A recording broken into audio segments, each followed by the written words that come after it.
Julle kan oopmaak by Psalm 51 vers 1 tot 19 en ons lees weer die 33 tot die 53 vertaling. Net voordat ons lees, kom ons sluit net die oë en dan nader ons ook die Here.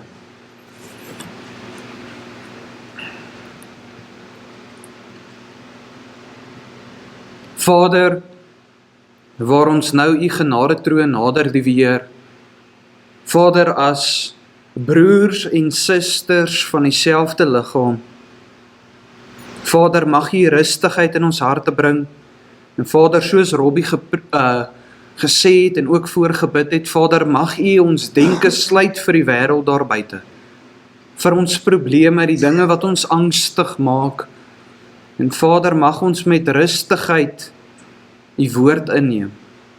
En sodoende vra ek, liewe Heer, mag die ware leermeester, u Gees, u verborge geheimenisse deel maak van ons lewens. En Vader, as ons hier uitstap, om nie net te sê, miskien dit was 'n oulike diens of 'n preek nie, maar dat ons herskep hier sal uitstap. Vader, mag u woord vanoggend ons vermaan, mag u woord vir ons lewe gee, en mag dit weer ons olielampe vol maak. Vader, ek besef my eie lewe, al het die jaar nou net begin, weet ek ook, daar is baie mense wat al reeds moeg is. Baie mense wat al reeds swaar dinge op hulle skouers dra. Maar mag hierdie die geleentheid wees, en soos met die nagmaal ook wat ons nou gaan bedien, mag ons dit by die voete kom sit, en as gehoorsame kinders in groot opgewondenheid en groot bewondering opstaar na ons Vader, en vra al hierdie dinge in u heilige naam. Amen. So net voordat ons vanoggend ons hoofteks gedeelte lees, ek deel net weer eens die tema met julle. Ons praat vandag oor confession of belydenis, en ons gaan vir die tweede diens na dieselfde hoofteks gedeelte kyk, en ook na dieselfde tema. Ons opskrif sê dan, 'n boetelied van Dawid, vers 1. Vir die musiekleier, 'n psalm van Dawid, toe die profeet Nathan na hom gekom het, nadat hy by Batsheba ingegaan het. Wees my genadig, o God, na u goedertierendheid, delg my oortredinge uit, na die grootheid van u barmhartigheid. Was my heeltemal van my ongeregtigheid en reinig my van my sonde, want ek ken my oortredinge en my sonde is altyd deur voor my. Teen u alleen het ek gesondig en gedoen wat verkeerd is in u oë, sodat u regverdig kan wees as u spreek, rein as u gerig hou. Kyk, in ongeregtigheid is ek gebore, en in sonde het my moeder my ontvang. Kyk, u het 'n welgevalle aan waarheid in die binneste, en in die verborgene maak u aan my wysheid bekend. Onsondig my met hyssop, dat ek kan rein wees, was my dat ek witter as sneeu kan wees. Laat my vreugde en blydskap hoor, laat die gebeente juig wat u verbrysel het. Verberg u aangesig vir my sondes en delg uit al my ongeregtighede. Skep vir my 'n rein hart, o God, en gee opnuut in die binneste van my 'n vaste gees. Verwerp my nie van u aangesig nie, en neem u Heilige Gees nie van my weg nie. Gee my weer die vreugde van u heil en ondersteun my deur u gewillige Gees. Ek wil die oortreders u weer leer, dat die sondaars hulle tot u kan bekeer. Red my van bloedskuld, o God, God van my heil, laat my tong u geregtigheid uitjubel. Here, open my lippe, dat my mond u lof kan verkondig, want u het geen lus in slagoffer nie, anders sou ek dit gee. In brandoffer het u geen behaag nie. Die offers van God is 'n gebroke gees, 'n gebroke en verslae hart sal u, o God, nie verag nie. Net tot sover, asseblief. En soos wat julle weet, is ons tans besig met die reeks wat handel oor gebed, en ons hanteer eintlik die eenvoudige prinsip, Engelse prinsip wat handel oor acts, wat maar net verwys na verskillende aspekte van gebed. Ons het ons eerste diens in die reeks, het ons gesels oor adoration, of in Afrikaans aanbidding of lofprysing, en toe het ons laas week begin met belydenis, en ook met oor hierdie belydenis wat ons vind van Dawid in hierdie psalm, wat eintlik belydenis doen oor die dinge wat hy gedoen het, doelbewus, moord wat gepleeg was en ook egbreek. En sodoende gaan ons vanoggend aanbeweeg om na so 'n paar waarhede te kyk, om ons eie belydenis dieper te maak en meer eg te maak. En die vraag weer eens vanoggend vir vanoggend se diens is, bely ons nog werklik op 'n ware diep manier ons sonde? So as ons vanoggend dan begin by vers 7 van ons hoofteksgedeelte, sê dit, kyk, in ongeregtigheid is ek gebore, en in sonde het my moeder my ontvang.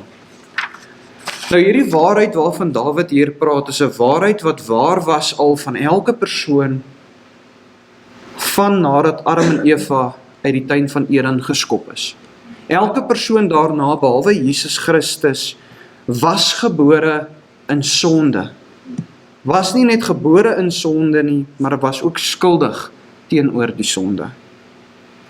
En eintlik wat vir my baie interessant is, hierdie vers is eintlik die Ou Testamentiese gedeelte of weergawe van wat Paulus van praat in Romeine 7 vers 18 in die Nuwe Testament, wat die volgende sê. En hoor hoe beskryf Paulus dit. Hy sê, want ek weet dat in my, dit wil sê in my vlees, niks goeds woon nie.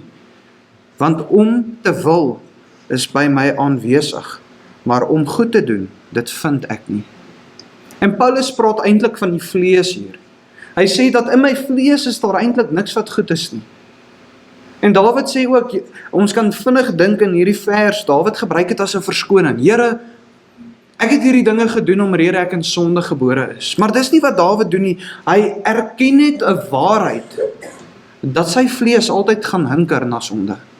En dat hierdie geveg waarvan die Nuwe Testament praat tussen die vlees en die gees, konstant geveg word. En mense, op hierdie punt wil ek dit noem, weer vir julle. As jy tans voel dat jy nie in 'n geveg is nie, is daar groot moeilikheid. En dan beteken dit jy het al reeds in die lokval getrap, dat jy nie eens agterkom, hierdie geveg tussen die vlees en die gees gaan aan nie. En wat vir my so mooi is altyd van Paulus, is Paulus gepraat in 'n gedeelte en hy praat oor die duiwel wat lokvalle stel, en ons is altyd ook, en ek weet, ek doen dit ook baie keer, ons gee vir die duiwel baie nie mag nie, maar ons sê, ag, die duiwel is nou weer lustig vandag, julle weet hoe ons praat. Maar eintlik sê Paulus dan aan en sê, maar eintlik is jou vlees ook sondig. Eintlik is jou eie wese sondig. En sodoende moet ons nie soveel op die duiwel plaas nie, maar op ons eie begeertes van ons eie hart. En dan wat vir my baie belangrik is ook om op hierdie punt te noem is, ons hou daarvan om te praat in Genesis is Adam in God se beeld geskape, in sy gelykenis sê die woord, en ons hou daarvan om dit vandag te gebruik, né? Oor en oor hoor ek gelowiges gebruik het, maar weet julle, tog is dit nie waar nie. Want direk nadat Adam uit die tuin van Eden geskop is, sê die woord vir ons iets baie belangriks.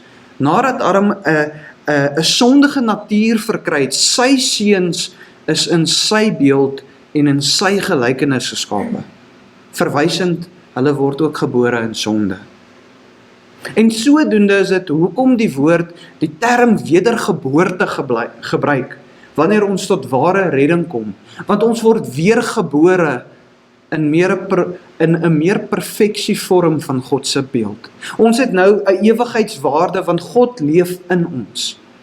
En natuurlik ons bly sondig, maar Christus het ook vir die sonde wat ek gedoen het en nog gaan doen, was hy voorgekruisig aan daai kruis. En hy is waardig ook daarvan van ons prysing. En dis hoekom Jesaja sê, daar is niks goeds in ons, Jesaja 64 vers 6, en hy sê die volgende, en ons het almal geword soos 'n onreine, en al ons geregtighede soos 'n besoedelde kleed, verwysend, ons is vuil van ons eie keuses van sonde, en ons het almal verdor soos blare, en ons ongeregtighede het ons weggevoer soos die wind. Verwys eintlik na dwaaling in die lewe. En wat vir my baie belangrik is hier, in die konsep van belydenis in gebed, as jy nie tans hierdie erken in jou lewe nie, dat jy baie keer afdwaal nie, dat jy nie so perfek is soos wat jy dink jy is nie, kom daar nie ware belydenis voor die Here nie. En dit is 'n waarheid, mense. En ek glo, soos wat jy groei in die wese van die Here, in die weë van die Here, begin die Here se lig in jou lewe al hoe meer donker plekkies uitwys. Is dit nie waar nie? Wat jy nooit vroeër jare agtergekom het nie. Ek en Joe praat ook gereeld oor hierdie, dat eintlik in die begin van jou baba tiener stadium in Christendom, sien die wêreld hoe sondig jy is. Want die vrug wat jy dra is sondig. Maar soos wat jy groei, kan ons baie vinnig op 'n plek kom waar jy miskien nie meer daai lewe leef wat jy geleef het nie. Maar nou is die sonde hier diep binnekant. En omrede mense dit nie raak sien nie, kan ons baie keer op 'n skynheilige valse manier leef in hierdie wêreld, in die kerk, omrede mense ons nie kan aankla van ons sondes nie, behalwe die Here kan. En dit is hoekom ek vra vanoggend op hierdie punt, as jy 'n belydenis doen, vra vir die ene wat ons aankla van ons sonde om jou aan te kla. En dit is die Gees van God. Jy gaan nie dit altyd raak sien nie, want jy's mens, jy's vlees.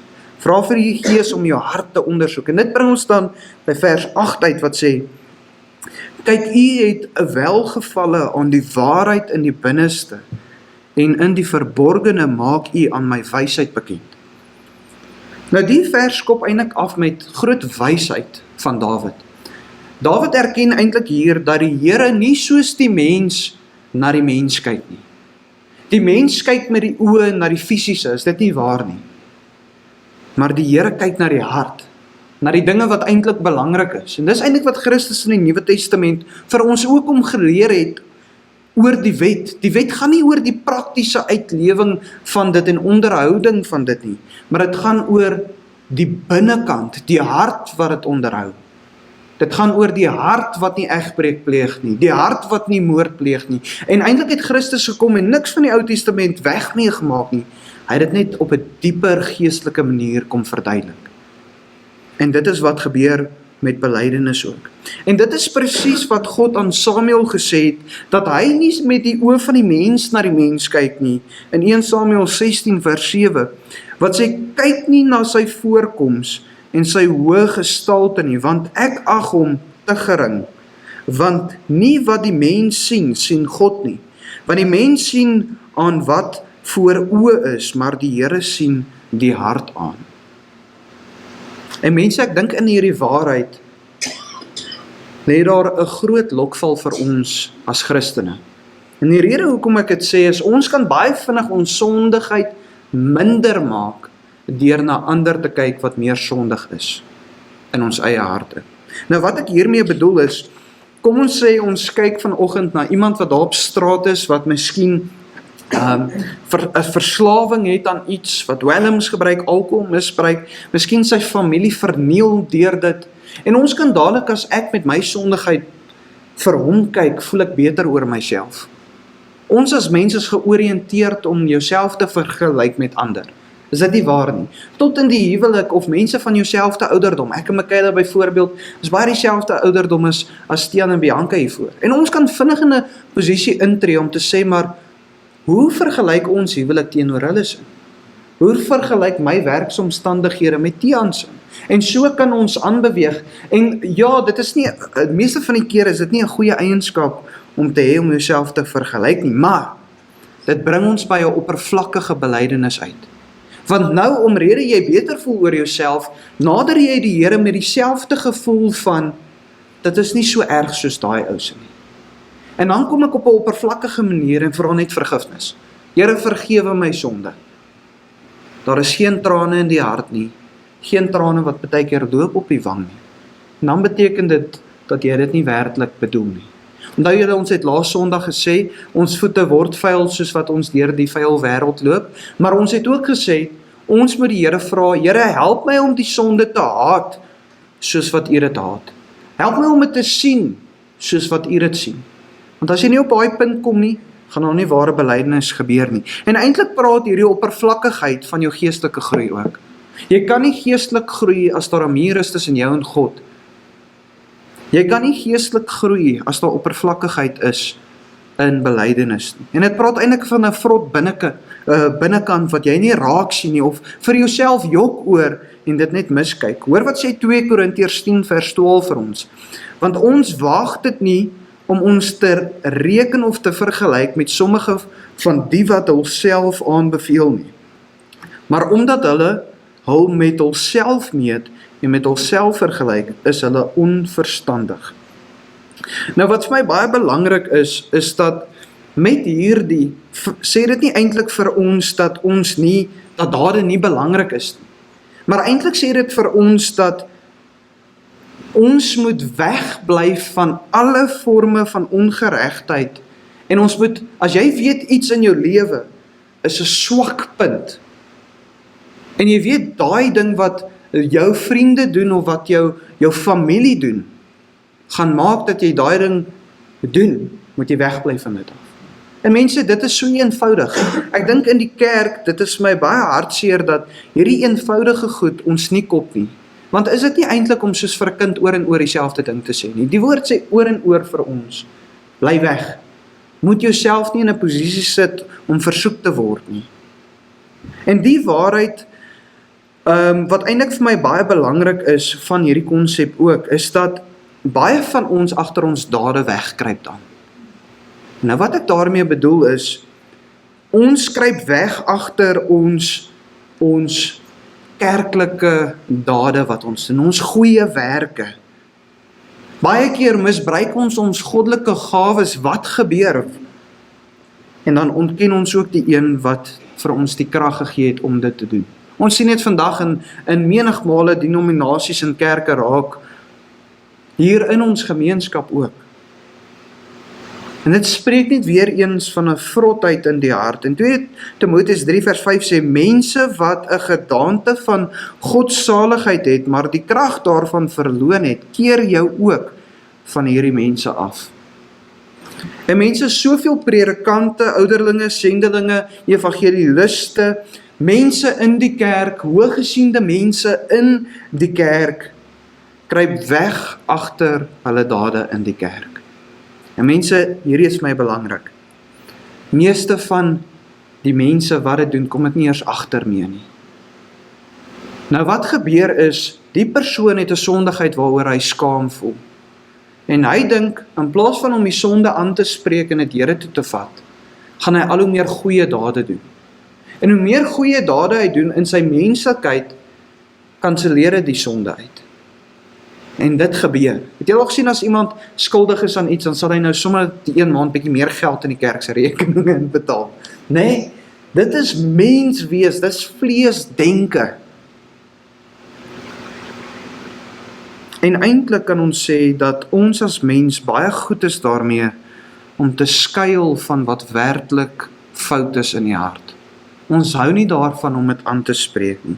Hoor wat sê Jesus in Matteus 23 vers 27. Hy sê, wee julle skrifgeleerders en fariseërs gevyndes, want julle is net soos gewitte grafte wat van buite wel fraai lyk. Hierdie wit geverfde grafte wat versier is en baie mooi lyk, maar van binne vol doodsbene en allerhande onreinheid is.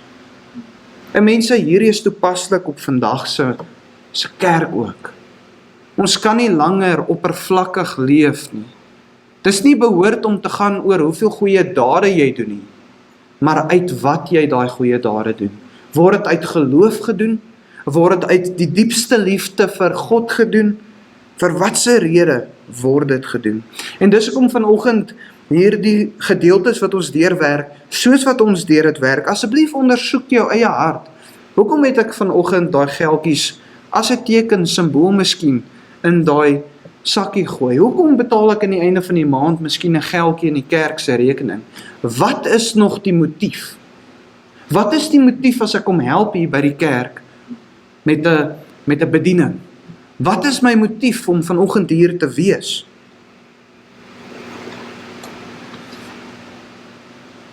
Maar dan kom Jakobus en hy sê baie belangrik, en ons moet nie in die spektrum die kant toe val en die spektrum die kant wees nie, ons moet gebalanseerd wees. Hy sê, ons moet tog nog steeds goeie werke doen, sodat die wêreld kan sien die werke word uit geloof gedoen. Dis die geloof wat dit motiveer en nie die hart wat wil skuil agter dit. Jakobus 2 vers 18 sê, maar iemand sal sê, jy het die geloof en ek die werke, toon my jou geloof uit jou werke en ek sal jou uit my werke my geloof toon. Wat ek dink 'n baie bekende gedeelte is. En eintlik die oorsprong van die goeie werke moet die geloof wees en nie die werke 'n skuiling vir die hart nie. Mense, ek het al oor en oor in die ABK en op video's oor in boeke gelees van ouens wat hoofde is van kerke wat faal omrede hierdie konsep. Want die dade, jy kan net so lank goeie dade doen totdat die hart begin oorneem en sy begeertes. Dawid sê dan ook in hierdie vers, hy het wysheid gevind waar? Hy het wysheid gevind in die geheimenisse van die Vader, wat hom dit al aan hom geopenbaar het. En mense, dis my ook 'n baie belangrike konsep. Wysheid is die toepassing van kennis. Kennis beteken niks sonder toepassing van die kennis nie. Kennis is niks werd nie, maar weet julle wat doen ons vandag? Ons lê soveel klem op kennis, dat mense trots word oor hoeveel hulle weet, né? Wat staan in Psalm 3 vers 10? Maar hulle weet nie die inhoud, die verborgde dinge daarvan nie. Hulle ken nie die hart van die skrif nie, vir Christus wat daar binne is nie. En mense, dis hoekom ons het laas Sondag en die Sondag daarvoor, en dis wat by die Bybelstudies en by die DTI kursus sal weet, en ek dink met die Sondagskoolopleiding ook, het ek die vraag gevra, hoeveel van julle kan nou vir my verduidelik hoe iemand tot redding kan kom? Prakties. Kan julle onthou hoeveel mense het hulle hande opgesteek? Omtrent niemand. Ons sit hier as weergebore gelowiges, wat sê ons het tot redding gekom, en ons kan nie vir mekaar verduidelik hoe om tot redding te kom. So wat sê dit vir ons? Ons het kennis, maar geen wysheid. Ons ken die skrif, maar verstaan dit nie. En mense, as ek vanoggend dan moet sê, vra vir julle, beskryf vir my vir Jesus, almal sal hom kan beskryf. Almal sal miskien hom kan quoteer van 'n versie wat hy iets gesê het in die Nuwe Testament. Maar as ek vir jou vra, volg jy hom? So almal sê ja, ek volg vir Christus. Maar as ek vir jou vra, volg iemand jou soos wat jy vir Christus volg, gaan jy sê nee. 10-1. En mense, ons is nie op 'n plek soos wat Paulus gesê het, volg my soos wat ek vir Christus volg nie. En dit praat van disippelskap. Ons het hierdie oppervlakkigheid geskep in ons kerke van, ons kom kerk toe, ons leer so bietjie, ons gaan terug, en ek het my goeie daad vir die week gedoen. Deur die week maak ek nie eers my Bybel oop by die huis nie. Daar's miskien stof op my Bybel by die huis. En waarvan getuig dit? Dit getuig van nie eintlik 'n verhouding met die Here nie. En dit bring ons by vers 9 uit wat sê, ontsondig my met hyssop, dat ek kan rein wees, was my dat ek witter kan wees as sneeu. Mense, wat vir my baie belangrik is van hierdie vers is, om gesuiwer te word, om gelouter te word, om ontsondig te word, soos Dawid hierdie woord gebruik, is belangrik vir sondaar wat 'n ongelowige is, en vir 'n weergebore gelowige daagliks. Nie ek is gered en nou kan ek leef soos wat ek leef nie, nou hoef ek net elke nou en dan sonde te bely nie. Die eerste reiniging wat ons ervaar het by redding self is natuurlik 'n redding uit die hel uit, van die ewige straf, want Christus het vir jou sondes betaal aan die kruis. Maar die volgende reiniging wat gebeur deur ware belydenis, hou my in gemeenskap met die Vader, die Seun en die Gees. As jy vandag hier sit en jy voel en jy glo, ek is bietjie versigtig om die woord voel te gebruik, maar kom ons sê voel, dat jy nie tans is in jou verhouding waar jy moet wees met die Here nie, is dit jou skuld. Dis nie die Here nie, hy is altyd daar. Hy is altyd leef in jou. En mense, dis hoekom, dink gou aan die ironie en die valsheid as ons hier uitstap, en jy weet dis 'n waarheid in jou hart. Jy stap hier uit, jy sit nou miskien hier en jy sê, ja, dit maak sin, jy stap hier uit en jy doen niks in gebed daaraan nie. Waarvan getuig dit? Dat jy nie 'n hinker het om die Here te ken nie. Dat jy nie 'n hinker het om die Here dieper te leer ken nie. En vanoggend is nie om ons en myself te slaan met 'n liniaal oor die vingers nie, maar om die werklikheid van belydenis met julle te deel.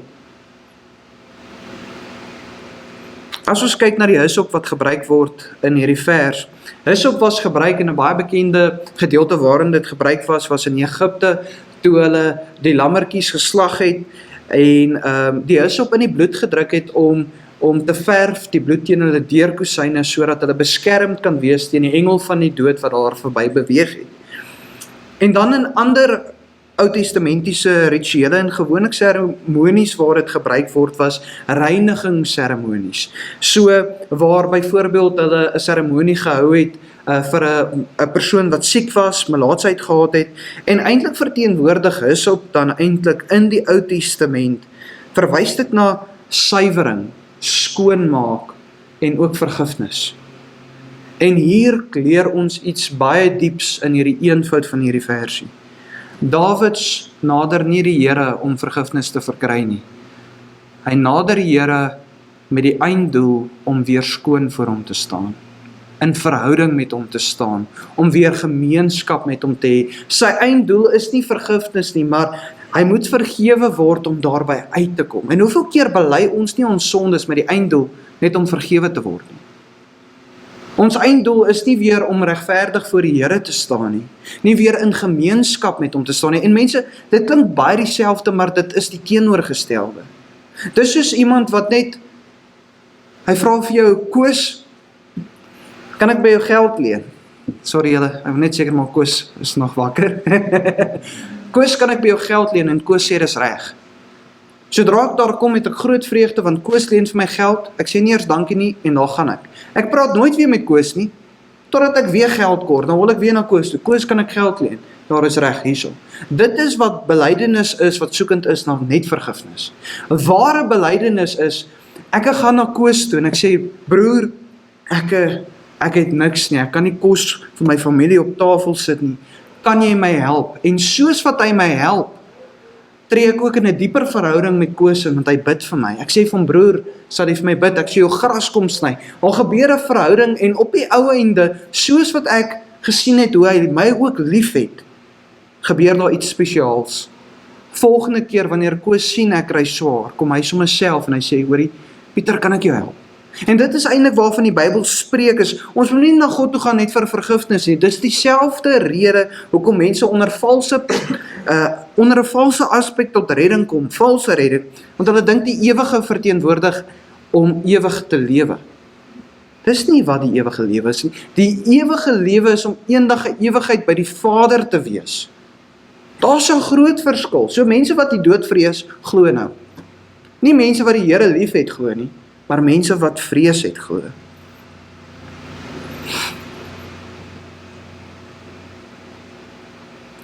En dan kan ons ook sodoende, maar die laaste vers, kyk vers 10 wat sê, laat my vreugde en blydskap hoor, laat die gebeente juig wat u verbrysel het. Nou interessant, ek onthou Kobus wat daar agter sit, ons het so laas jaar met die Bybelstudie gepraat oor, daar's 'n groot miskonsepsie van blykbaar die skaapwagters het die skape se bene gebreek as hulle weggedwaal het. Maar dit was nie so nie, hulle het eintlik 'n skaap aan 'n ander skaap vasgebind, die pote, sodat hulle sal saamloop. So daar's 'n groot miskonsepsie daaroor, maar eintlik waar Dawid hierna verwys is skape wat wegdwaal. Nou weet julle, dies wat seker al in 'n veld geloop het, veral in 'n veld wat tussen berge en dale is, sal agterkom 'n veld het baie keer gate wat jy nie kan sien nie. Julle het al agtergekom, né? En baie keer die skaapwagter of meeste van die keer ken die veld en hy lei die skape na vlaktes toe wat nie gate het nie, wat nie afgrond het nie. En as 'n skaap wegdwaal, trap hy baie keer in hierdie gat, net soos 'n bees of 'n perd, en hy breek sy been. Dit gebeur baie. Of hy val van 'n klip af en hy breek iets. Maar eintlik sê Dawid hier vir ons dat hy soos 'n skaap was wat weggedwaal het van sy herder af en hy het binnekant seer gekry. Hy het homself seer gemaak en skade self aan sy binneste gemaak. Maar iets baie spesiaals en besonders. Hy weet ook omrede hy 'n herder was, dat net die herder die skaap kan genees. Wat doen die herder in die Ou Testament? Hy bind miskien die been toe, hy sit miskien 'n stit op, maar wat doen hy? Hy dra hom na die water toe dat hy kan drink. Hy dra hom na die gras toe en pluk dit sodat hy kan eet, sodat hy weer gesond kan word en genesing kan verkry. En dis hoekom hy sê hier, laat my vreugde en blydskap hoor, laat die gebeente juig wat u verbrysel het.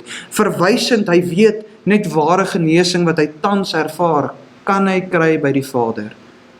Mense, hoeveel van ons sit nie hier vandag met 'n seer wat onbeskryflik is in die hart nie, met depressie, met pyn en vrae. En weet julle wat?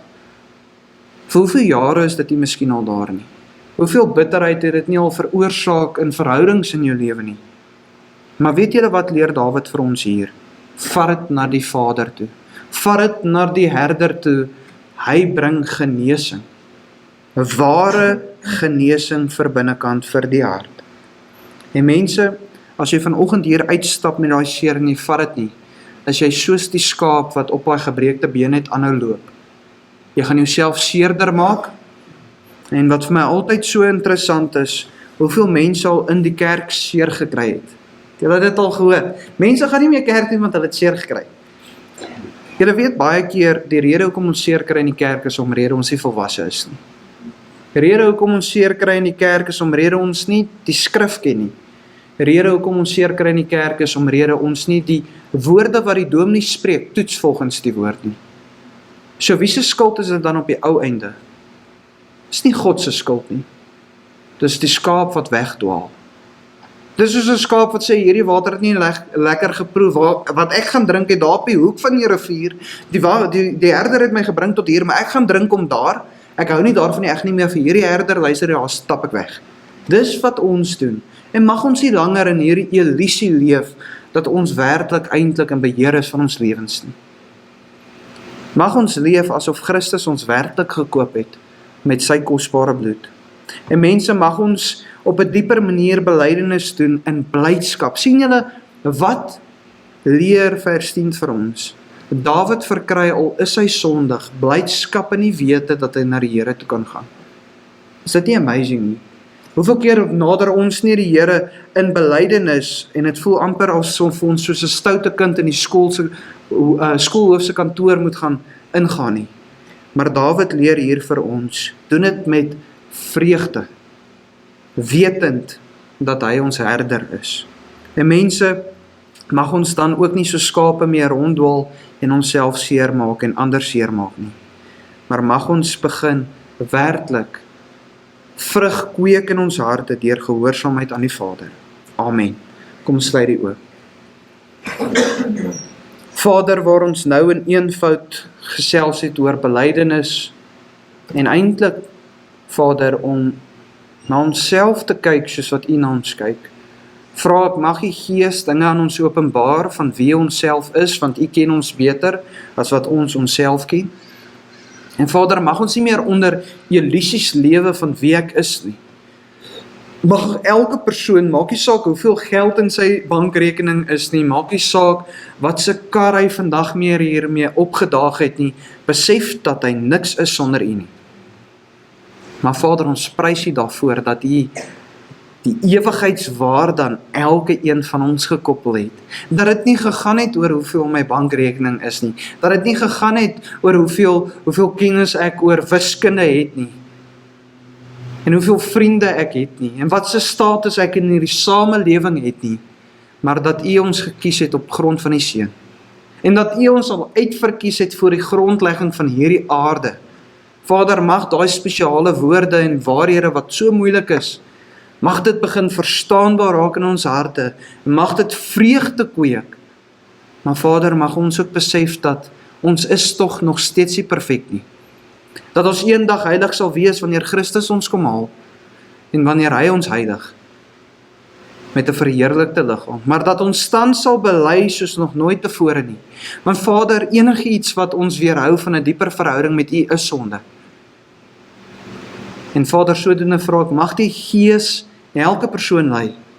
Mag hy woorde vir hulle gee wat hulle nie het nie, mag hy vir hulle insig gee wat hulle nie het nie, en wysheid gee om daai kennis toe te pas. En waar ons nou die nagmaaltafel gaan nader, liewe Heer, mag ons dit nie op 'n oppervlakkige manier doen nie. Mag ons dit met groot vreugde en trane in ons harte onsself herinner dat Christus waardig was. En mag ons nie Christus aan die kruis goedkoop maak hier vanoggend nie. Ons vra al hierdie dinge in U heilige naam. Amen. Vader, waar ons onsself nou hier ondersoek, Vader, liewe Heer, Vader, mag die Gees ons aankla van ons sondes. Mag die woord wat ons gelees het ons vermaan. En mag ons besef, liewe Heer, dat ons nie nou in 'n aspek van vrees U nader nie, maar in oorwinning. Vader, mag ons nou U troon nader met groot boldness, soos die engel sal sê, met groot vrymoedigheid. Mag ons dit by U voete kom neerlê. Mag elke persoon wat hier sit vanoggend besef dat hy nie self kan minder sonde doen nie, maar alleen deur die krag wat U in hom plaas. Mag daar ook iemand wees vanoggend wat nie die nagmaal gebruik nie. Want Vader, U sê vir ons in U woord, dat wanneer ons stop bely, dat ons nie weet hoe om te vergewe nie. As ons dit net na U toe bring, sal U ons help. As ons iets teen iemand het, liewe Heer, mag ons dit erken teenoor U. En mag ons sê, Vader, maar ek sukkel om dit uit my hart uit te suiwer. Suiwer ons hier vanoggend, liewe Heer, dat dinge van die verlede nie meer hou vas op ons sal hê. U moet so doen dat ons met skoon gewetes hier kan uitstap. Met denke gerig op U, Vader. Vader, ek vra al hierdie dinge in U heilige naam. Amen. Ek lees dan vir julle uit Hebreërs 10 uit, wat sê, terwyl ons dan, broeders, vrymoedigheid het om die heiligdom in te gaan, deur die bloed van Jesus op die nuwe en lewende weg, wat hy vir ons ingewy het deur die voorhangsel heen. Dit is ons,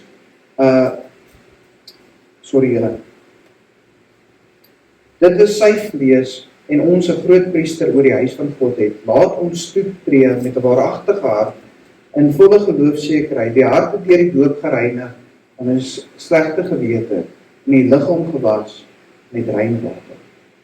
En so dinge vra ek dan net, kom sluit die oë, en dan bid ons net vir U. Vader, waar ons nou hierdie brood gaan neem, dit breek simbolies, liewe Heer. Vader, mag dit nie net 'n simboliese reaksie in ons harte nie. Mag dit nie net iets wees wat ons een keer 'n maand doen hier saam by die kerk, maar mag ons onsself werklik herinner dat daaraan dat U Seun sy liggaam gegee het vir ons. Dat hy nie net vermorsel was aan die kruis nie, maar dat hy ook 'n gestalte van 'n mens aangeneem het, sy posisie in die hemel verlaat het, en ook sodoende tot deur die duiwel versoek was. Vader, mag ons hierdie eet en onsself daarin herinner, dat ons nie met goedkoop dinge gekoop is nie, maar dat ons gekoop is deur die Seun van die Vader, die God self is, deur sy liggaam en sy bloed wat gevloei het vir ons. Vader, ek vra al hierdie dinge in U heilige naam. Amen. Die woord sê dan vir ons, die brood wat ons breek, is dit nie die gemeenskap met die liggaam van Christus nie. Christus het gesê, hierdie is my liggaam wat vir julle gegee word, en ook gebreek word. Gebruik dit tot my nagedagtenis.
Toe neem hy die beker, en nadat hy gedank het, gee hy dit aan hulle, en sê, drink almal daaruit, want dit is my bloed, die bloed van die Nuwe Testament, wat vir baie uitgestort word, tot die vergifnis van die sondes. Ons sluit net ons oë, dat ons ook vir die sak. Vader, waar ons nou hierdie sap as symbool gaan gebruik en ook drink, liewe Heer. Vader, vra ek, mag ons onsself, mag U ons herinner daaraan, dat ons deur die Seun se bloed vrygekoop is. Maar Vader, dat die woord dit ook duidelik maak, dat alleenlik deur bloedvergieting is daar vergifnis van sondes. Vader, mag ons dit nie as 'n goedkoop geskenk sien nie, maar as die mees waardevolste skat wat ons ooit sal kan hê. En dat ons vanoggend ook net hier alleenlik kan staan en sit, om rede daai dag aan die kruis. Om rede die Seun nie net gekruisig was, maar ook dat hy gesterf het, en ook die dood oorwin het. Vader, mag ons nooit ophou vreugde vind in hierdie waarhede nie. Mag ons nooit onsself herinner aan hierdie waarhede nie, en mag ons nooit hierdie waarheid ophou verkondig nie. Ons vra al hierdie dinge in U heilige naam. Amen.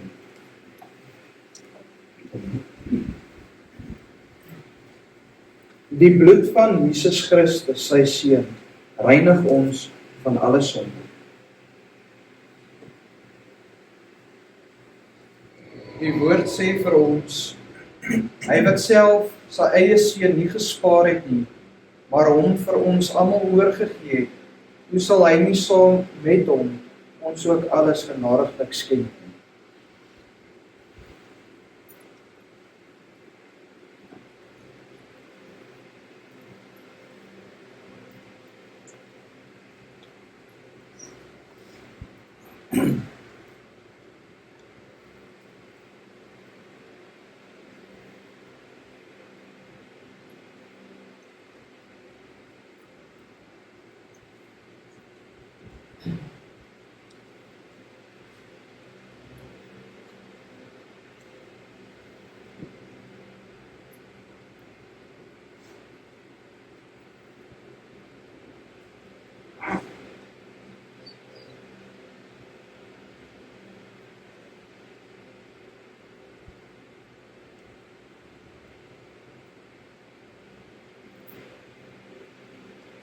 Vader, waar ons nou hierdie sakramente of ordinansies gebruik het, liewe Heer, Vader, mag U ook sodoende hierdie waarde van hierdie tekens 'n waarheid maak in ons harte, in ons lewens, soos wat ons in hierdie week, in hierdie wêreld weer uitgaan, liewe Heer.